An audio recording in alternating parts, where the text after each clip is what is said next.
The broadcast is now starting. All attendees are in listen-only mode. Welcome to this morning's Monday Morning Helpline Clinic with your host, James McDonald. Well, thank you very much, Andrea. I'd like to start by welcoming our participants to our Monday morning open forum Q&A. I hope all of you came with questions or topics of conversation ready to go here. I hope that all of you had a wonderful weekend and a great Mother's Day, of course, yesterday. By the way, little reminder for everybody, if you're in the new coaching group, we've got a webinar this afternoon at 2 o'clock. All right, so now that's 2 o'clock Eastern time. But if you go on to the coaching website, you'll see all of your scheduled webinars are there. So Craig's going to be doing that webinar 2 o'clock Eastern time today. So make sure that you don't miss it. If you're in the new coaching group, you'll definitely want to make sure you participate. And I know we talked about this last week, and we had a ton of you that registered for the 2 upcoming boot camps. So if you go to schedule and you go to live events, you'll see the 2 boot camps. Sarasota is in May. Remember, these are coaching only events. Okay, you're just registering to let us know you're coming. You know, there's no cost to it, and it's only for members of the coaching program. It's an entire day spent working on your business. You do not want to miss it. So make sure you register for one of these 2 events, either May 21st in Florida or June 26th, that's a Thursday, in Huntington Beach, California at the Hyatt there, and you can register and get all the details, and most importantly, confirm that you are going to be coming that day, and it's really vital that you do. Okay, now, as Andrea said, this is our helpline session, which means we can discuss anything you like. We did some great webinars last week. I understand that many of you had one-on-one consultations with your coach as well, where they have the opportunity, of course, to drill down a little more specifically into what you are particularly doing and areas that you specifically might need to be focusing on. But I want to make it very clear that anything that you want to discuss is open for discussion today. What a lot of you are asking questions about are the guarantees, the various guarantees. And I just want to make sure, just while you're considering your questions or discussion topics, etc., I want to make sure everybody understands the platform of the unique selling proposition. So let me just take a couple of minutes here, and I want to make sure that this is very clear in everybody's mind how this works. Okay, first of all, you need to have a series of unique selling propositions that set you apart for your various presentations. So the reason that you have many unique selling propositions that you offer isn't because you plan on running ads necessarily. We'll talk about that in a second. But you need to have a series of unique selling propositions because your presentation, whether that's a listing presentation or a buyer presentation, is essentially a series of unique selling propositions that answer the question, why should I hire you when I could hire anyone else or do nothing at all? The USP answers that question. So a good presentation wouldn't have one USP, it would have many USPs. So if we're going to have a series of unique selling propositions that would compel a buyer and a seller to want to do business with us, then what are those unique selling propositions? And here's the way I want you to compartmentalize this. There are 3 kinds of unique selling propositions. Number 1, there are what are called performance guarantees. That would be like the guaranteed sale program. The reason you should do business with me is because if I don't sell your home, I'll buy it. That's an example of a performance guarantee. Like, for example, if at any point in time you're not satisfied, you don't think I'm doing a great job, this is my cancellation guarantee. I've already signed it. It says that under any circumstances whatsoever, if you don't feel I'm doing a good job, you cannot make a mistake in hiring me. You could fire me anytime you like. That's a performance guarantee. You're guaranteeing a level of performance with a consequence attached to it. See, this is the thing when you look at performance guarantees that a lot of marketers miss, is you can't make a guarantee without a consequence. Like when a suit commercial says, you're going to look great, I guarantee it. That's not a USP. I guarantee it, or what? Or you'll look like crap. Like there's no consequence attached to it. If it said, you're going to look great, I guarantee it. And if you don't think you look great, we'll give you a store credit of $100. That would be a performance guarantee. That would be a true unique selling proposition. But to make a blind guarantee, it doesn't have any teeth, and therefore the public don't deem that to be anything to be taken seriously. So what you'll notice with all of the performance guarantees is what it is it's a benefit backed up with a consequence. If I sell your home for anything under 100% of asking price, I'll pay you the difference. It's the consequence that gives it teeth, that makes it believable. Okay, so performance guarantees, number one. Number two, statistical USPs. What you're going to do is you're going to use the statistics of you or your company to compare to the real estate board average. And what you'll always find is that the real estate board averages are always very poor in comparison to yours or your company. For example, list to sales price ratio, days on market, rate of expiration. These kinds of things, when you compare to the real estate board average or number of homes sold even, what you'll find is that your statistics will always look more favorable. If you're able to say to a seller, I want you to take a look at these numbers from the real estate board averages here. Did you know that on average, homes sell for 2.2% less than what we sell our homes for? So on your property, 2.2% difference would mean on average, we're putting $4,852 in your pocket on average versus the average realtor in the marketplace. Would that be important to you? Now, of course it would, and the same is true to a buyer. The buyers that we represent, on average, they save 1.7% more. They save that, they pay that less off of the asking price than the average buyer in the marketplace, working with the average agent in the marketplace. The way that we frame that statistic sets you apart. So performance guarantees, statistical USPs, and then the third are service USPs. What services do you offer that would cause me to have to do business with you? Do you offer, for example, do you offer a Sunday tour of homes? That's a unique marketing service that allows many buyers to see many homes at one time. Right? Do you have a buyers in waiting program where a service that you could offer a seller would be to physically show them all of the buyers that you're currently working with who are actively looking for properties, many of whom looking for a property just like them. Showing them that buyers in waiting is a service USP. Would it cause me to do business with you? Here's the better question. Would it contribute to my decision to do business with you? And the answer is yes, they all do.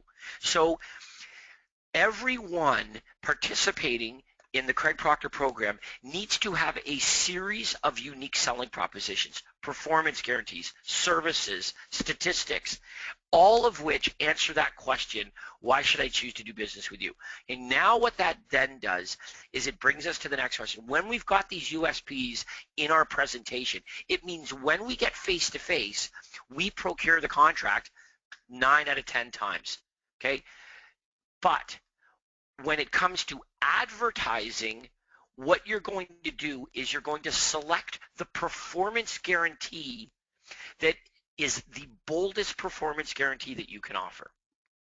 And that's what we're going to use to associate with you. All right, so now we're going to go from the presentation to now what we're going to define you by on your business card, for example.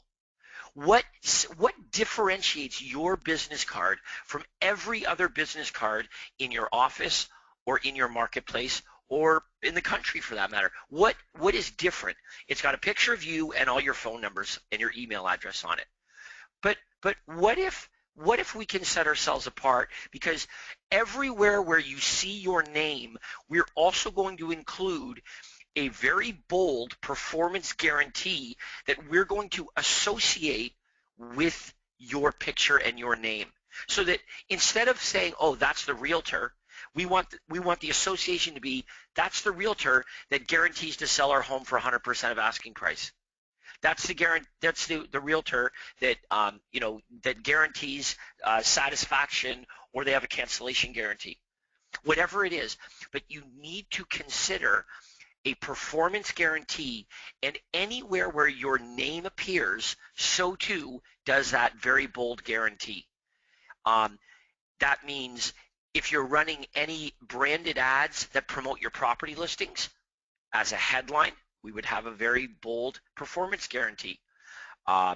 Even on your signs, anywhere where your name is going to appear, your name is going to appear along with that very bold and a valuable performance guarantee. So I wanted to just talk about that because I had several questions over the past few days in regards to the USP. And I think that what a lot of you think is that having a USP means running ads or big billboards or something like that, and it doesn't. The first number one reason why you want to establish these USPs is because when you get face-to-face, the more USPs you have and the better you are at articulating those USPs, the more likely it is that not only will you procure the contract from the buyer or seller, but that you will do so under your terms. In other words, these USPs cause you to look like you really know what you're doing. You're the expert. People want to do business with experts, and people also respect the advice of an expert. When an expert says, look, the way that we're going to maximize the dollars on your property is by listing it competitively so that we can generate lots of offers. When a salesperson says that, the consumer pushes back, the prospect pushes back.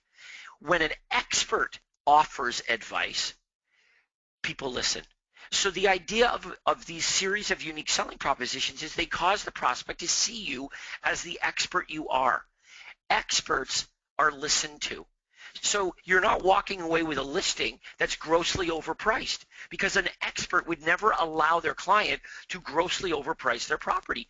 A salesperson would, desperate to get the listing, but an expert wouldn't do that. So the prospect has got to see you as the expert. The way that's going to be accomplished is through a series of these unique selling propositions, performance guarantees, statistical USPs, and unique services that you offer that the other realtors either don't offer at all or certainly do not talk about.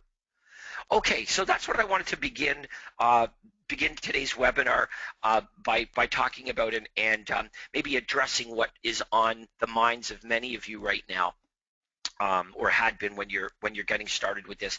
And let me just also wrap up that topic by saying that when it comes to pure lead generation, all right, although promoting a unique selling proposition can generate leads, what Craig discovered is that it is far more predictable to generate prospects every single day using less branded marketing than it is to use USP branding. Does that mean that I just told you that you aren't going to generate leads by running USPs? I never said that. Make sure you understand the difference here. What Craig discovered was this: even though everybody in his marketplace knew Craig Proctor, and they knew him as the realtor that will buy your home if he doesn't sell it. Is that valuable? Everybody in our marketplace knew Craig Proctor as the guy who will buy your home if he can't sell it. That's pretty valuable. But in spite of that incredible awareness, what Craig found was that he generated more leads more consistently when he took his name off of the marketing and instead focused only on offering information in an easy and non-threatening way. So the way that you're going to start the foundation of the lead generation system is with less branded marketing.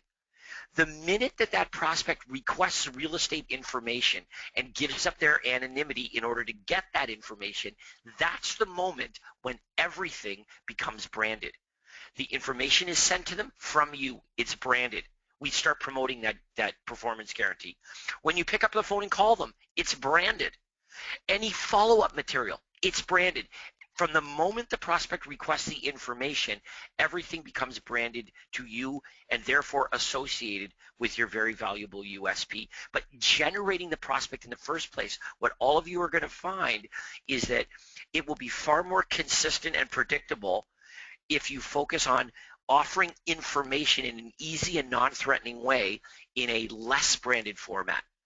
Editorial style ads, classified ads, online ads, direct mail postcards, online home evaluations, Facebook ads. These are the kinds of ads that offer information that don't promote the real estate salesperson. They focus solely on the benefit to the prospect, the information that someone buying or selling real estate would want, and allowing them to get that information not by calling a salesperson, but by going online and getting that very information.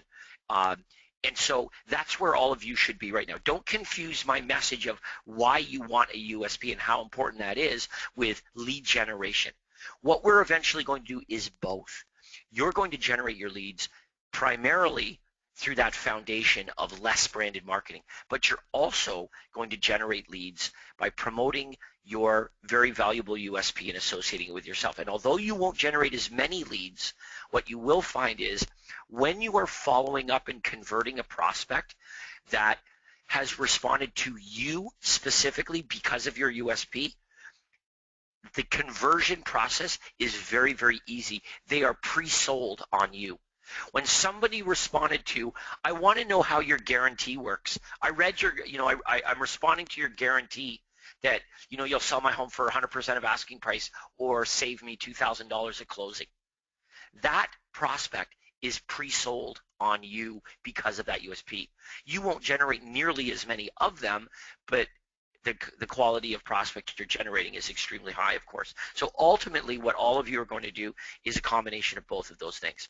Okay, let's do this. Hopefully that got the juices flowing a little bit, and some of you very likely have questions. But again, it doesn't mean that you necessarily have to have questions about our little topic of discussion here. But if you do, if there's anything that I've said that you would like clarification on, then I'd love to hear it. Please let me know.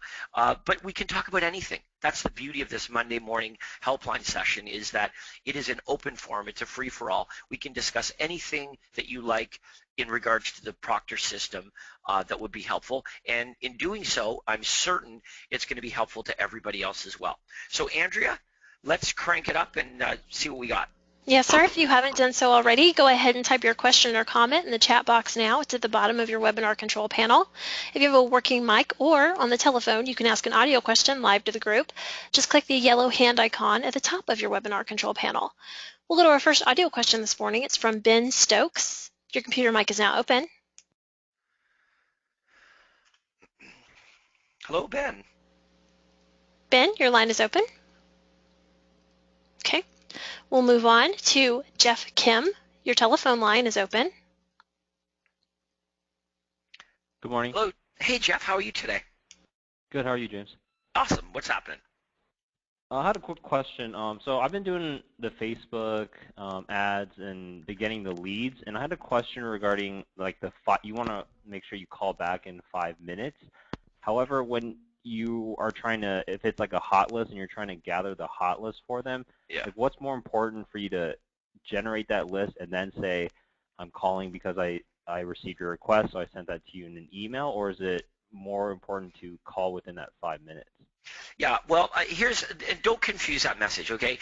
Is calling them back quickly better than waiting? Of course it's better. Does that mean that you're always going to be able to call a lead back in 5 minutes? Of course not. And remember this, the whole benefit of generating leads automatically like this and allowing them to request the information at their convenience is also that it means we get to follow up with that prospect at our convenience. So if you're in the middle of doing something, then the world doesn't come to an end because you're not able to, step away from your Mother's Day brunch because you've got to, return a phone call.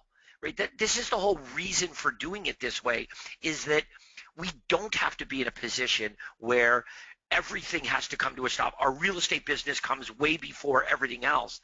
So bear that in mind as well. Now, in a perfect world where you're available to call back a prospect as soon as the prospect requests the information. I'll tell you that what you'll find is this. If you get that prospect on the phone, that prospect at that very moment is going to be thinking about real estate. And the reason they're going to be thinking about real estate is because they just finished requesting real estate information. So their brain is engaged in real estate. So when you call that prospect back immediately and you have a conversation with them about real estate, it's going to be a much easier conversation to have because their brain is thinking about real estate. So what you'll probably find is that the conversation goes really well. They tell you lots of information about their timing and motivation, and you have a better outcome. It doesn't matter that you haven't sent the information or even prepared it. Watch this. I say, hey, Jeff, it's James calling with Craig Proctor's office at RE/MAX. Hey, Jeff, I just got your request on my website for a free list of area homes that you were looking for in a specific area. I just wanted to give you a quick courtesy call. I'm preparing that information for you right now, and you should get it shortly. I hope that's okay, Jeff. Right? I mean, that's not a problem. So I could say, I've already sent it. I could say, I'm preparing it. I could say, I just received the request. I'm about to prepare the information. It really doesn't matter. The bottom line is this. I'm calling you because I just got your request for information. This is a courtesy call to let you know, hey, man, I got it. I'm working on it. You're going to get it in a minute or so. I hope that's okay, Jeff. You know what you're going to say? That's great, because you're thinking about real estate. So now when I say to you, hey, Jeff, by the way, you planning on making a move in the next little bit? Your brain is engaged in real estate. I'm probably going to have a really good conversation with you about your moving plans. Now, on the flip side, I instead call you back tomorrow evening. And tomorrow evening, you know what? You had a big day, a busy day at work. You're home now, and you know, I don't know. There are all kinds of things going on, none of them having anything to do with real estate. Now I call you back, and I have the identical conversation, but you'd agree, I've got to turn your brain onto real estate. It's not there now. You see the difference? Yep. Okay, so you don't need to wait till you've prepared or sent the information to call the prospect back. If you're in a position to call them, you'll find that the sooner you call them, the better it is. But don't put your life on hold because you got to follow up with some prospect. That's why we generate lots of prospects. So, we don't have to, pull over the car just because a prospect requested information. It's perfectly okay to, to get on with our lives and call back at our convenience. Great question, though. Thanks, James. Our next question comes from Sandra Park. Your telephone line is now open. Hello? Hi, Sandra. Hello? Hi, can you hear me? I'm good. How are you, Sandra? Fine. Can you hear me okay? Not really. You're kind of faint and maybe a little delayed. So what is your question?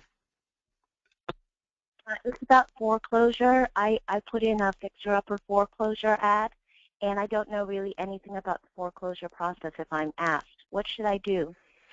Okay, well, first of all, if you're going to specifically offer foreclosure properties, there's a big difference, okay? I'm going to give you two ads that are not the same. The first ad says this: distress sales, bank foreclosures, free list of distress sale and bank foreclosure properties, free list with pictures. Okay, now, here's the key. A distress sale is whatever you want it to be. Any property can be defined as a distress sale, but a bank foreclosure is a very specific type of property. Here's ad number 2. Bank foreclosures, free list of properties of pre-foreclosures and bank foreclosure properties available. Okay? Those are two very different ads. We suggest you run the first ad, not the second ad. The reason being is if there are no foreclosures that match the criteria that the prospect is looking for, it means you have nothing to send them, right? Like I had only one, and then I sent a bunch under her price range. Exactly. Regular. Can I tell you why that's exactly what you want to do? The reason the ad says distress sales and bank foreclosures is because we know that there very likely will either be very few or no bank foreclosures that match what they're looking for. But distress sales, there will be many. Why is that? Because there is no dictionary definition of a distress sale. Can I tell you what a distress sale is? It's a property that's been reduced in price. It's a property where maybe it's a divorce, where there is no it's a fixer-upper. It's a vacant property. It's a property that has been put back on the market after expiring. It doesn't matter. There is no dictionary definition of a distress sale. Anything can be a distress sale. So we want to make sure that we have properties that we can send to the prospect. But understand that the properties that we send to the prospect, it's highly unlikely the prospect is going to buy any of those properties that we send them. That's why we follow up with them and we say, listen, I've sent you these properties, but you know, if I send you properties as they come on the market that match exactly what you're looking for, it's more likely that the property that most benefits and matches what you're looking for isn't on the market today, but will be tomorrow. Those are the ones that you need to know about. Would you like me to email you those properties as they come on the market? It's absolutely free. There's no obligation to buy anything, and I'll make sure to include, any of the bank foreclosures or distress sale properties, as well as properties listed from any real estate company. Would that be of interest to you? Yes, that would be great. Great. When have you got 10, 15 minutes so we can sit down and go over your criteria in detail? It's free. There's no obligation, and I'm flexible. What's good for you? Days, evenings, weekends, book an appointment. Okay. All right. So make sure you're running the ad that says distress sales and bank foreclosures. And if there are no bank foreclosures, you're still sending them a list of properties. Remember this. Prospects don't want to buy a bank foreclosure. They want to buy a good deal. Bank foreclosure equals good deal in their minds. Now, we know that may not be the case at all, but the reason that the ad is beneficial is because it offers hard-to-find good deals. So make sure you run an ad that offers hard-to-find good deals. Bank foreclosures, distress sales. That way, you can send properties. If they ask me a question about foreclosures and I don't know anything about the process or otherwise, what do I say in regard to that? Oh, well, you need to learn. You need to understand the process. Like, you have a representative at any of the lending institutions. Why don't you have a 15-minute phone conversation with them, and they'll explain exactly how it works. Okay, great. When the seller goes in, when the homeowner goes into default, and what happens with that process. When are you notified, or how do you get notification of a property that's gone into pre-foreclosure? What is the process? How are you notified? To have a 15-minute phone conversation with your representative at any lending institution, and they'll explain the process. Understand this. You will find it very rare that you actually sell a bank foreclosure to one of your buyers. Not only because there are so few of them compared to properties on, just the mainstream properties, but because the perception that they're a good deal is just that. It's a perception that they're a good deal. It doesn't mean they're a good deal. It's a perception. But does that mean you don't need to be educated about how it works? Well, of course you should be. But don't think that this means you're going to be now selling bank foreclosures. You're not. What you are going to be doing, though, is generating a load of a whole lot more buyers because of the good deals that are perceived. Okay? Okay. And then just in terms of having them pre-qualified, do you always have the phone conversation and then have them pre-qualified with a bank before you? Yeah. Well, here's what I would do in the beginning. Book the appointment and have the appointment. Okay. Have them come in, go through the buyer presentation. In the buyer presentation, one of the benefits of working with you is that you are going to get them pre-qualified. Right? That's one of the benefits. One of the benefits of working with you is that you are going to get them pre-qualified. Now, if you said to me a couple of months from now, hey, look, James, you know what? I'm generating all these leads. I'm doing pretty good. I'm getting them in for appointments. I'm getting them signed to contracts. And then, you know what? I can't help them. Like, they're, 2/3 of them aren't qualifying. Then we would address then we fix what is broken. Right now, nothing's broken. We're not fixing what isn't broken here. So don't Okay. don't be scaring away the prospects, telling them that they need to go get pre-qualified. We don't know that that's something that they need to do yet. Let's start the process here. Let's get them in. Let's get them signed to contracts. Let's establish them as your clients first. Then, if something is broken, then we'll fix it. But Okay. we don't know that that's a problem yet. All right? Okay, one more thing. The card form for having someone sign on as your client is like 4 or 5 pages long. I think that's intimidating. That's why what Craig invented was called the VIP buyer agreement. It is one page. Just use that. Okay. Okay, here's what you're going I to just do. didn't. Can I tell you what else is intimidating? A listing contract. Yeah. Do you use that? I have, but Okay. Well, listen, that only was with someone I know. it was a rhetorical question. What I meant was this: a lot of this is in our head. Okay. The bottom line is this: I don't care how long and intimidating the buyer agency agreement on your real estate board is. Buyers don't pay you any money, nor are they ever obligated to buy a home, and that is the bottom line. Buyers do not pay you a cent, and they're never obligated to buy a home. That's the bottom line.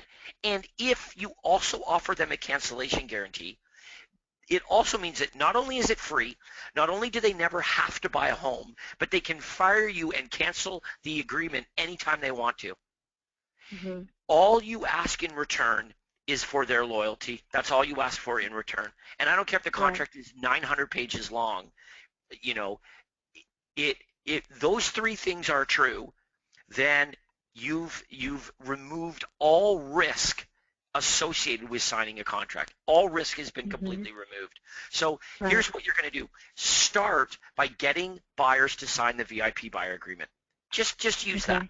All right. And when you get really good at that and you discover that it's not a big deal and that you can do this in your sleep, then all of a sudden you're going to say, I'm going to test using the board contract. And you know what you're going to discover? Same.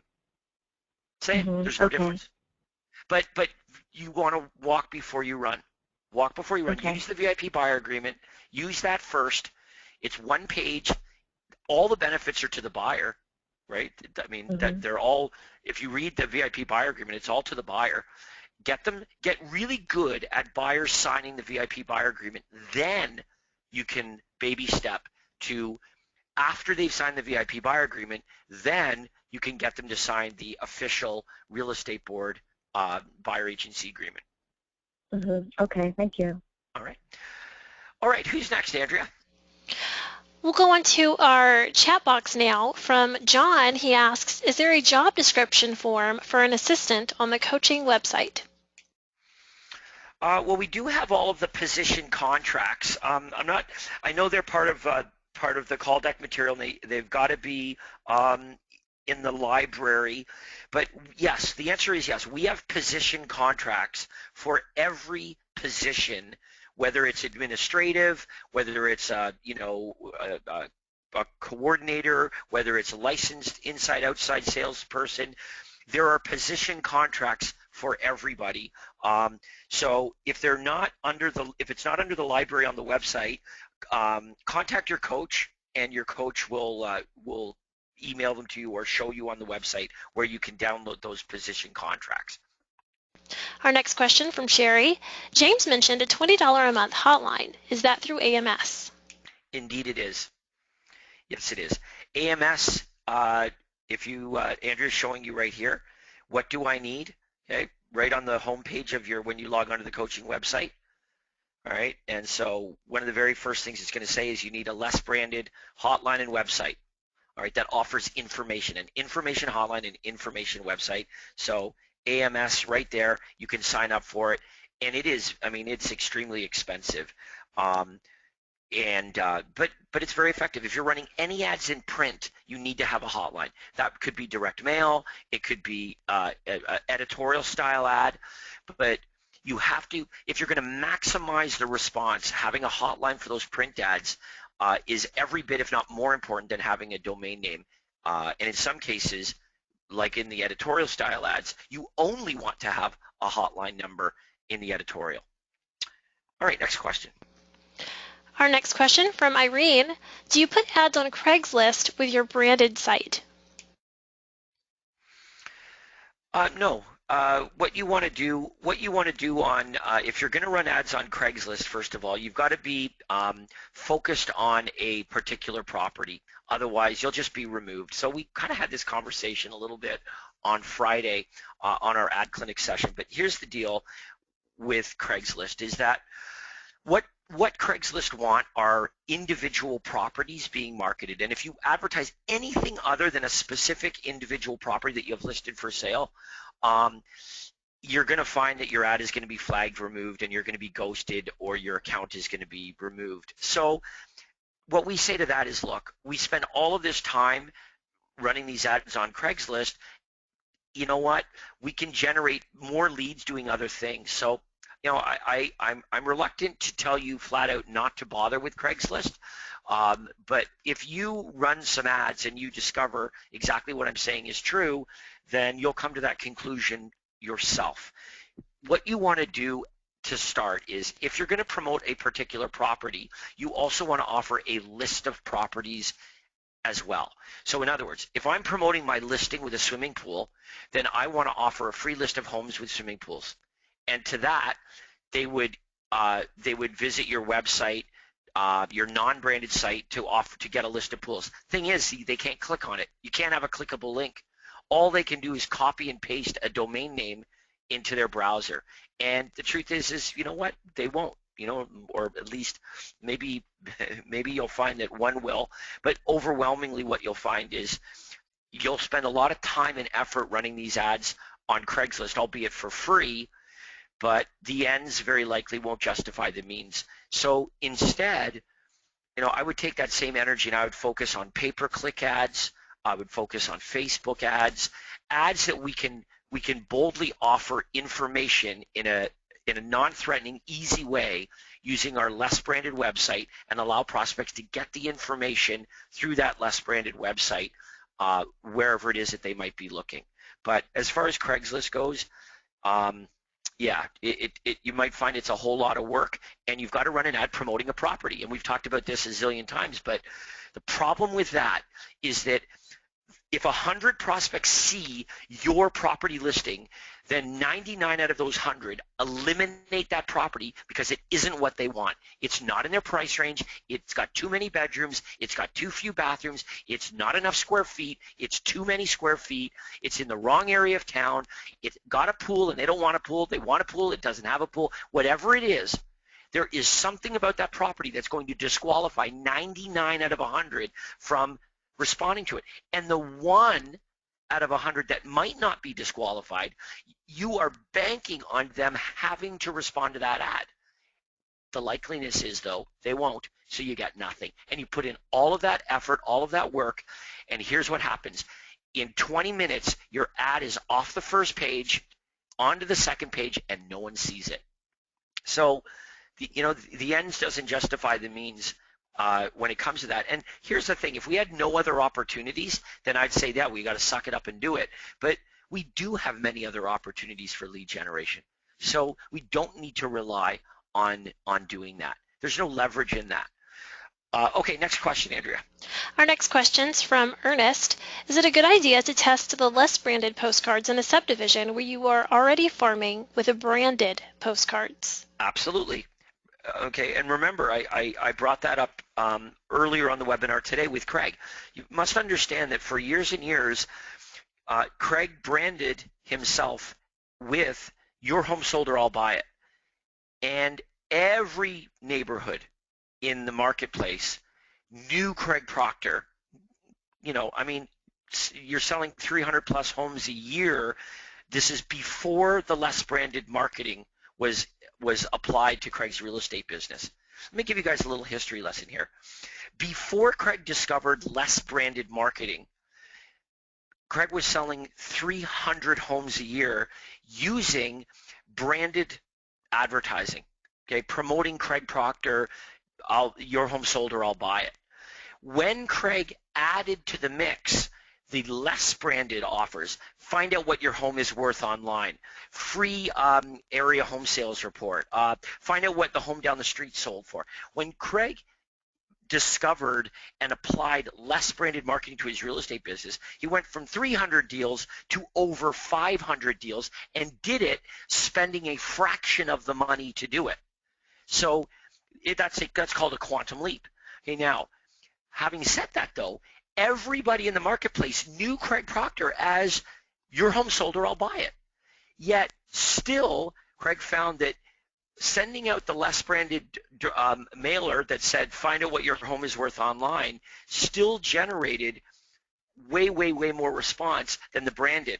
So the answer to your question is yes, you want to do both.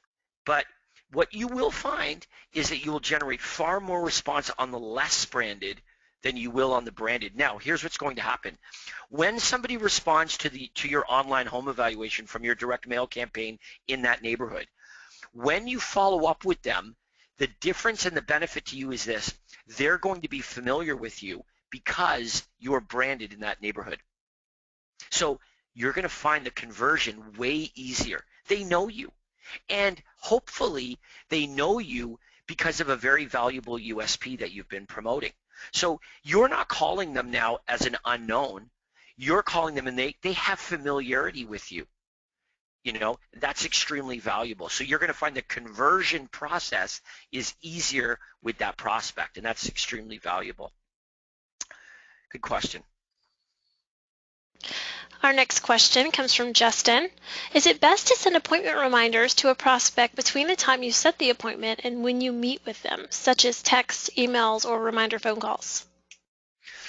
Well, everything is a test. I would say this. If you're doing this properly, then what you're trying to do is book the appointment within 24 to 48 hours of speaking to the prospect. And if you're doing that, then you really don't need to send a reminder. You know, when you get off the phone with the prospect, if you want to send them directions to your office, you know, if you're meeting them at your office or something like that, then that's perfectly fine. But I'll tell you what, let's say that it's a Thursday and you're following up with this prospect and it's a Thursday and we say to the prospect, you know, what would be best for you, Daisy? They say, look, I'm full out and we're going away for the weekend. We'll be back on Monday. Things are a little going to be hectic on Monday because we're just getting back. Let's make it Tuesday evening. Okay, so just to be clear, I'm speaking to the prospect on Thursday and I'm booking an appointment for Tuesday evening. So we're talking about, you know, 4 or 5 days in between when we're going to speak or when we're going to meet here. Now, what you may find is the further away the appointment is, the more likely the prospect doesn't show up on Tuesday evening. But I don't want you to assume that they're not going to show up. What we want to do is we want to fix what is broken. So we are going to experiment with sending reminders if we find that we get a lot of no-shows. If we don't get a lot of no-shows, we are not going to change anything. We're going to keep doing it exactly the way that we're doing it. We're not going to fix something that isn't broken. But if we do find that prospects aren't showing up to the appointment, then we're going to start sending out reminders. And what the reminders are going to do is they're going to remove the threat of cost and obligation. The reminder is simply going to say this. Excited for our appointment on Tuesday evening. Please take a little bit of time and consider all of the elements in a home that are super important to you. Remember, don't bring your wallet or checkbook. It's free. There's no obligation. See you Tuesday night. Okay? Remember, the reason prospects don't show up for the appointment isn't because they no longer want what you offered. It's because they fear cost and obligation. So if you're going to send out any kind of reminder, it is a reminder that there is no cost and obligation for this appointment. But let's see if we're fixing something that doesn't need to be fixed before we go ahead and implement that as being part of the process. If you find, you know what, I'm getting all kinds of no-shows. People just don't show up, they cancel. All right, then let's do something different to get a different result. Let's start sending out an email. As soon as we get off the phone, we send them this email, and then 24 hours or 12 hours before the appointment, we send them the same email again, just reiterating the benefit and the removal of cost and obligation, the removal of risk. Good question. Our next question is from one of our newest members. If they haven't been contacted by their coach, should they contact the office? Please, yes. You need to call Anna. And I'm going to give you Anna's phone number. You're going to call 1-800-538-1034.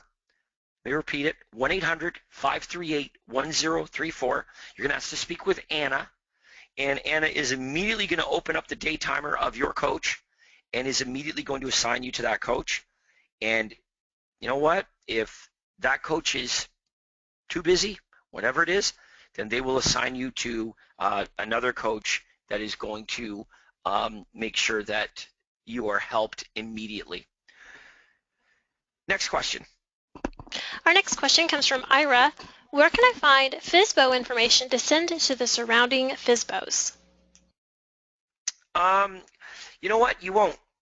Not really. I mean, we've had some of our students that have tested that, but here's what you got to remember, all right? When you're focusing on FSBOs, so are all of the other realtors. So the idea is this: what is going to make you different from all of the other realtors is that you're going to get the prospect to contact you.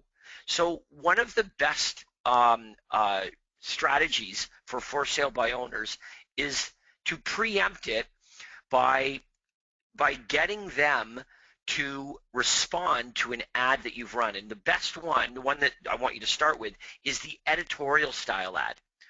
Now, where I'm not saying that every FSBO is going to see the editorial style ad, but here's what you're going to find happens unexpectedly.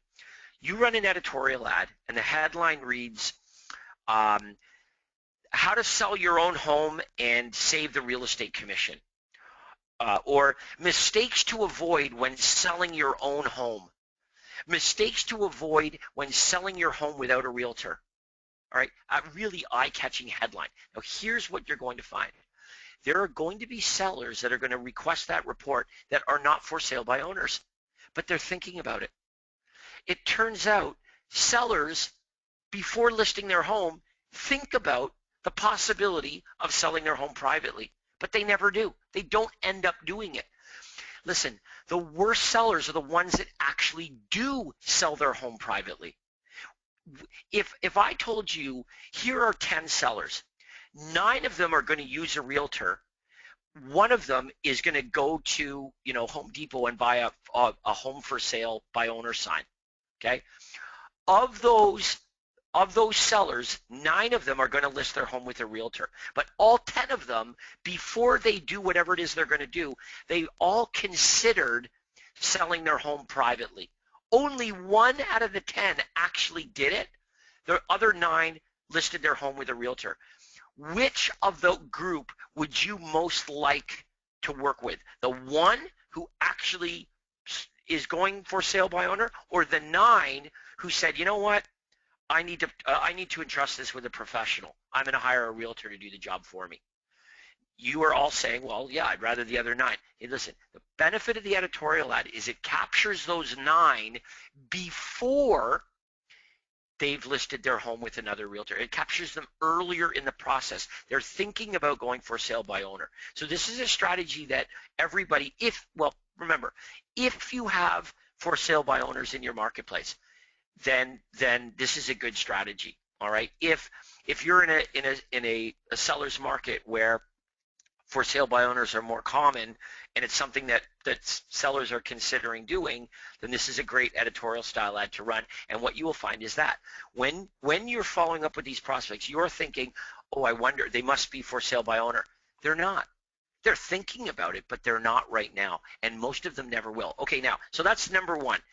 Your strategy number 1 for sale by owners is to run an ad that captures them before they list their home for sale or they go for sale by owner. Strategy number 2 is this.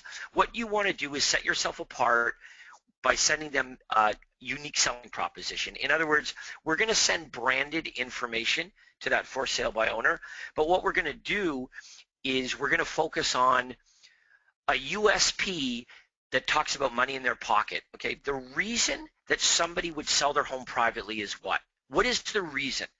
The reason is I want to save the commission. That's what they think. They think that if I sell my home myself, then all that money that I would have paid a realtor, I'm going to save and I'm going to put in my pocket. They don't understand that commission is built into the price. You take away the realtor, you take away the built-in price that's attached to the value of their property. If their home is worth $200,000 with a realtor, without a realtor, it isn't worth $200,000 anymore. It's built in, but that's another conversation. The bottom line is the reason that a for sale by owner thinks that they want to sell for sale by owner is because they want to save the commission. They want to maximize their money in their pocket. So you send them a USB that focuses on that. You say, your home sold for 100% of your asking price, or I'll pay you the difference. You establish a unique selling proposition that focuses solely on the reason that they're selling for sale by owner, right? And that is the amount of money that they're going to put in their pocket, and get them contacting you based on that very bold, unique selling proposition. You know, but again, I'll tell you what, focusing on for sale by owners is an old school approach. None of you would describe a for sale by owner as being the most motivated of seller. As a matter of fact, what a for sale by owner generally is saying is, if I get my price, I'll sell. If not, I won't. It means they're not motivated. They don't have to sell. And what we understand is there is so much business in every marketplace, and you're going to get so little of that business in the grand scheme of things, that since that's true, we're looking for a drop in the bucket of the market share would make a huge impact on our business.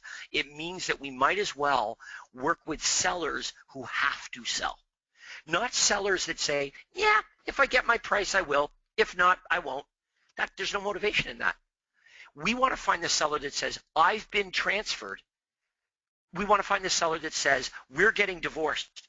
We want to find the seller that says, we've already bought firm, right? We want to find the seller that says, I have 3 kids and we live in a 3-bedroom. We need a 4-bedroom, 5-bedroom, right? We want to find the seller that has to sell. And since we can't work with every single seller, we can only work with very few in the marketplace. In the grand scheme of things, we might as well work with the very best. And no one would describe a for sale by owner as being the best. They're simply not. So bear that in mind as well. Great question. Okay, we've had a few hands raised, so I thought we could move on to some more audio questions. We have Mike Boychuk. Your computer mic is open. Hey, how you doing, James? Hi, Mike. How are you today? Really good, thanks. I've got a 2-part question related to each other.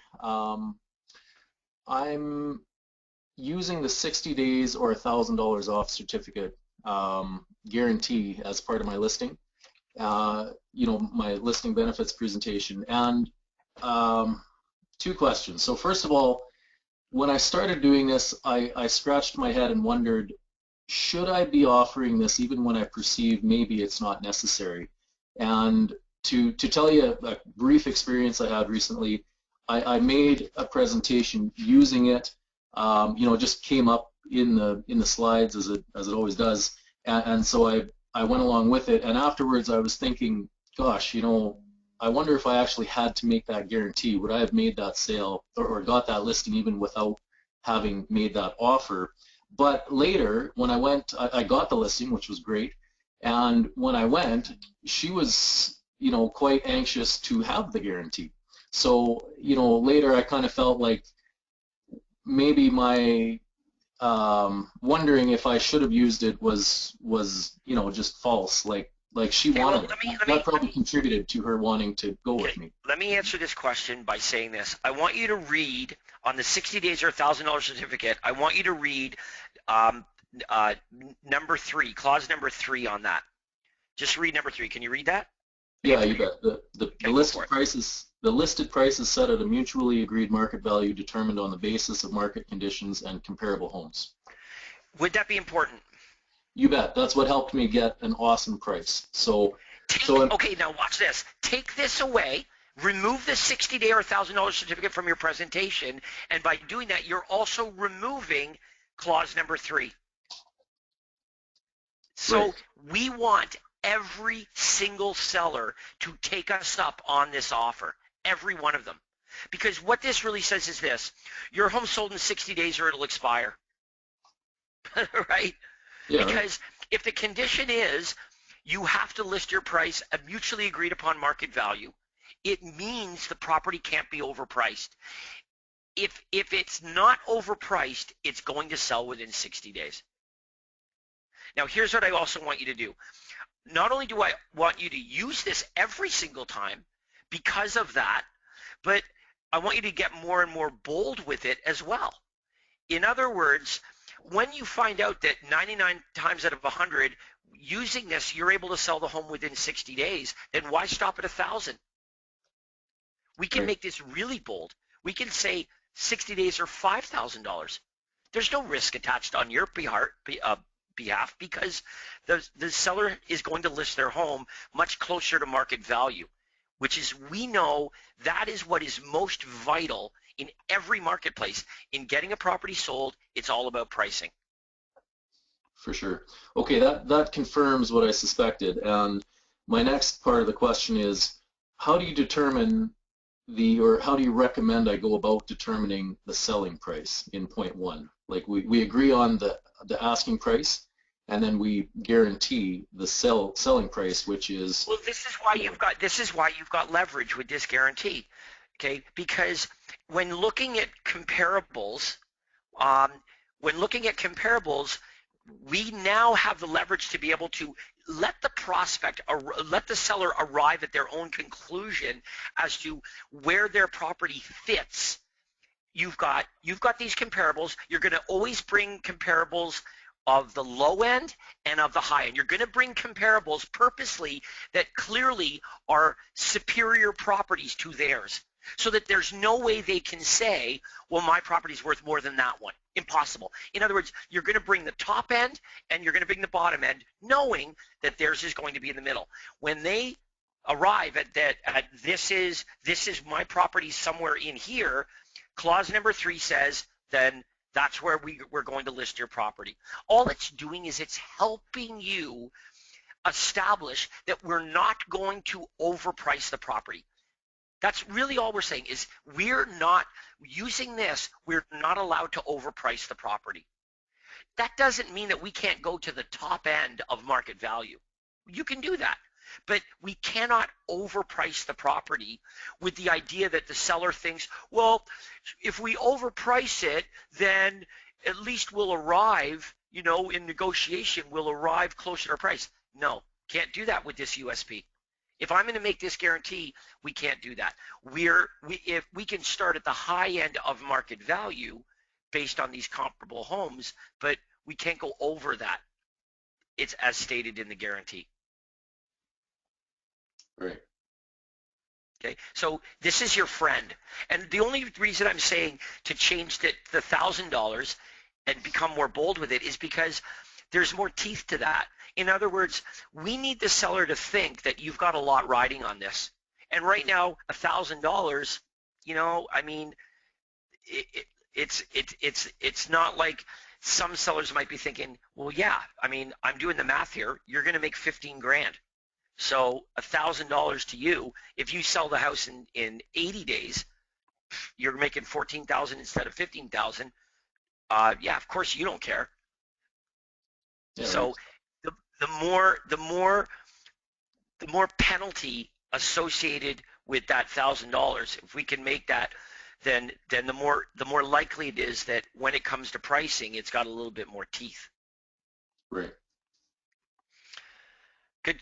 So, hey, bottom line is this: you want to use this. You don't want to take it away. There's no doubt in my mind that you could get the listing without it, but when it comes to discussing pricing, I think what you're going to find is that this is going to help you, in those instances where they want to be unrealistic with pricing, or their thoughts are the higher we price it, the better. This is going to ensure that you bring them back down to reality. Right. Okay. So you don't have like a recommended strategy for each facet, the asking price and the selling price. Just use your instinct, is what you're saying. Yeah. Well, okay. So, first of all, yes, Craig's going to do an entire webinar on this. All right, so it's an hour and a half webinar that he's going to do on pricing, and that part of the listing presentation. Let's just leave it at this.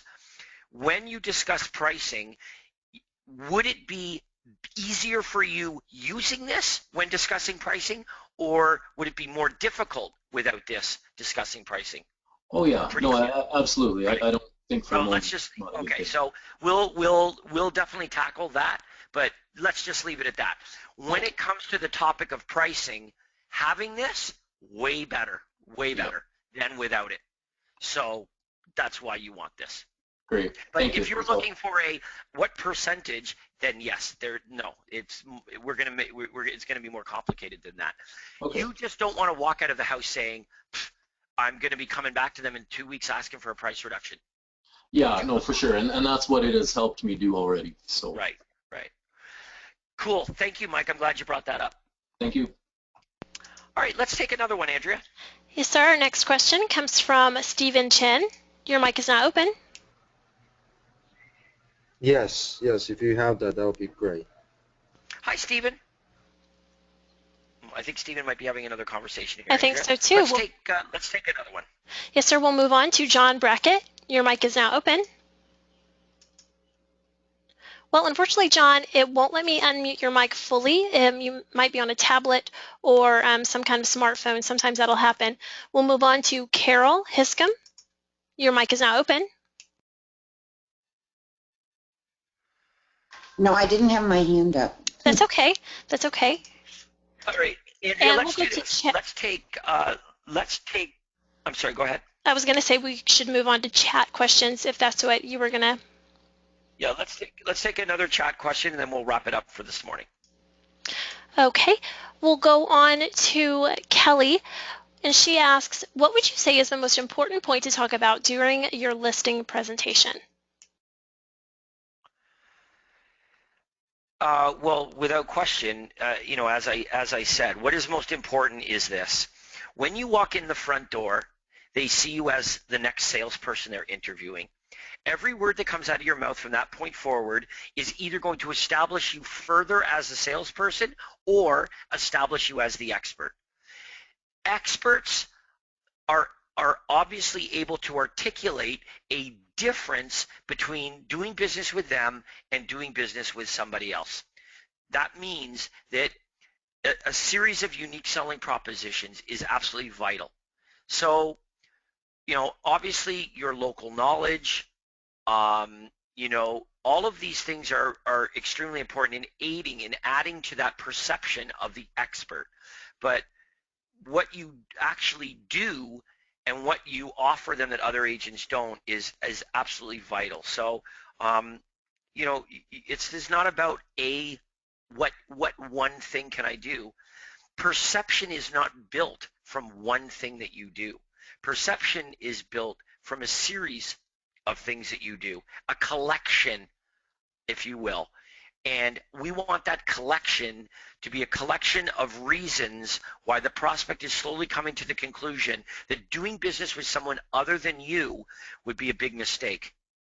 And that they want you and are willing to pay you more money because it's you and what you offer than somebody else that they could get for cheaper. That's the idea. And you're not going to have them arrive at that conclusion because of one thing that you said. It's going to be a collection of benefits, of reasons that sets you apart. But we've got to understand this perception that, we are perceived as salespeople by the public. We have to do a really good job of breaking that perception when we're face-to-face and showing that we're the expert. And we can't do that only by dressing professionally and speaking, professionally and knowledgeably about the marketplace and the process. We also have to really essentially put our money where our mouth is and give them specific reasons why we are the expert and that what we do is superior to our competitors. And that was really the theme of our webinar here this morning in getting started here today, because it's something that everybody needs to consider immediately, regardless of whether you're brand new or whether you're established. This is absolutely imperative. And as Mike discovered, It's not, we think that the reason that we want to do this is because we want the listing. And yes, we do want the listing, but more importantly, we want to dictate the way that we do business. Okay, remember Craig discusses this at the Super Conference. It is imperative that we work with clients that allow us to dictate the way we do business, because if we're not the ones dictating the way we do business, it means they are, and they don't know what they're doing. We know what we're doing. They don't know what they're doing. They don't do this every day. We do. So when the client dictates the way that we do business, we don't get favorable outcomes. The only way that we're going to dictate the way we do business is if they let us. And the only way they're going to let us dictate the way we do business is if they see us as the expert. We see doctors as experts. We don't tell them what to do. We don't tell attorneys what to do. They tell us how this is going to work. So bear this in mind, and and consider all of this as you're moving forward. You may be generating your leads using less branded sources, but you're converting those prospects because of the words that come out of your mouth in the universal script and in branded your presentations and these unique selling propositions. I hope everyone enjoyed today's webinar, and I do appreciate everybody for posing your questions and participating here. Let me also remind you that in addition to the webinar, for those of you that are in the new coaching group this afternoon, you can see here right on the schedule. But also don't forget, Thursday, of course, we have our role play session, and Friday's our ad clinic session. So, hey, you know what? You're going to spend a few hours every single week working on your business, and it is going to make a huge difference if you do. So please be encouraged and participate, and we will be here for you, and we do appreciate everybody. So thank you so much for participating, and Andrea, thanks so much for your help as well. Thank you, James. Thank you, everyone, for joining. We'll talk to you all soon. Please check the webinar schedule for your webinars this week.